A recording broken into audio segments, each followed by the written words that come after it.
Hello my friends and welcome back. Thank you very much for being with me again today. Guess what? Who's gonna help the European Union? There's a continent, in this case two countries belonging to that continent, that will just save Europe. How will those two countries save Europe? Providing Europe with gas. Now, this is a very naughty idea. But it's a project that supposedly it's gonna be completed. Let's see what these guys are about to do. This article comes from the New Voice of Ukraine. Very credible, okay? But it doesn't have much to do with this anyway, so even if it comes from the Ukrainians or from the guys from the moon, doesn't matter. And it's from September 19th, 2022. Nigeria and Morocco to build gas pipeline to Europe. Did you look at the map? Did you look at this little thing to see where Morocco is? No, not that far. Morocco is not. But did you look where Nigeria is? And we have a picture here with some happy dudes.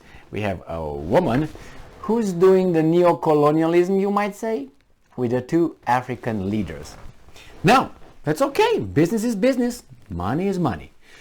Nigeria and Morocco are planning to build an underwater natural gas pipeline, enabling African countries to help the European Union wane itself off politically dependent Russian energy supplies.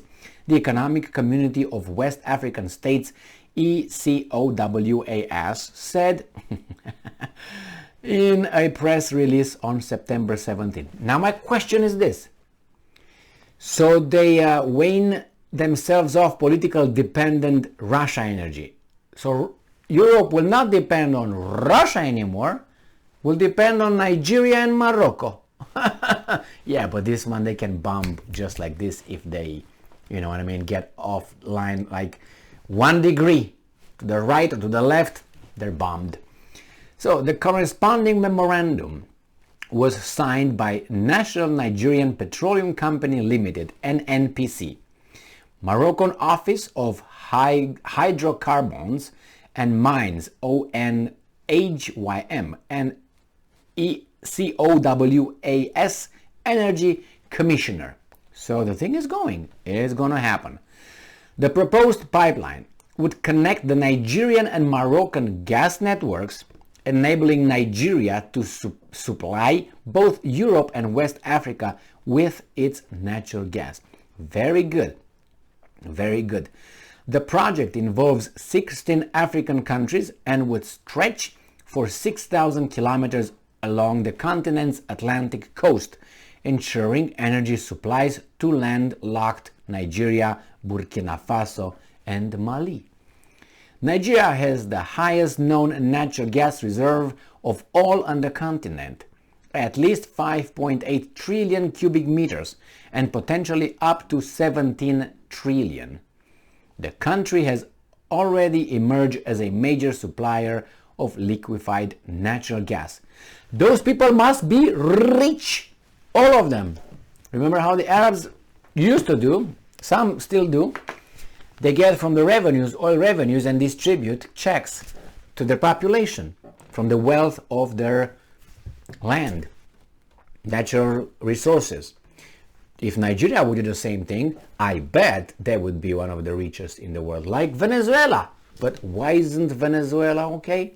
Well, because Venezuela did not allow certain people to take care of that. But good news. Now, I have a few, I don't want to call them friends, because a friend would be a person who would die for you. And I don't think those people would die for me, and I wouldn't die for them, I think, either. I would sacrifice, but not die. But I have acquaintances, okay, people, women and men, who are born in Africa. So, I spoke today, after I read this, with one of my, okay, let's call them friends, but friends, I said, die for them. And she said that that's outrageous, because obviously I read to her this. Nigeria and Morocco are planning to build an underwater to help the EU. Now I have to tell you that this particular woman, she is very upset with Europe, or the white people, let's put it this way, because of the what the Europeans did to the Africa and all that.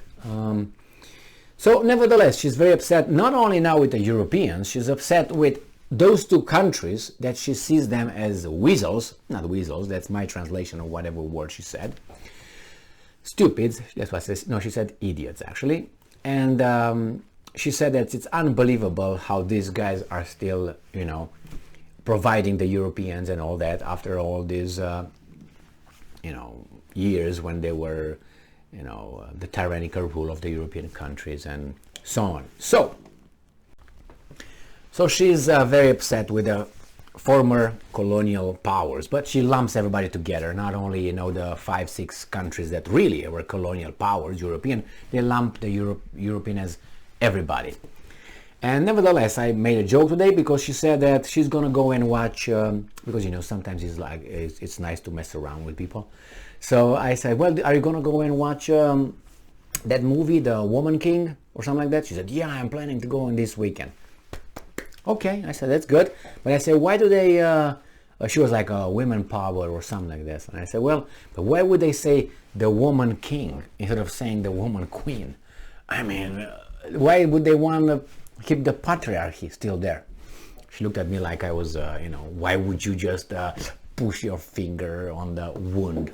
So anyway, it seems like the Europeans struck this deal. Now, the problem is this.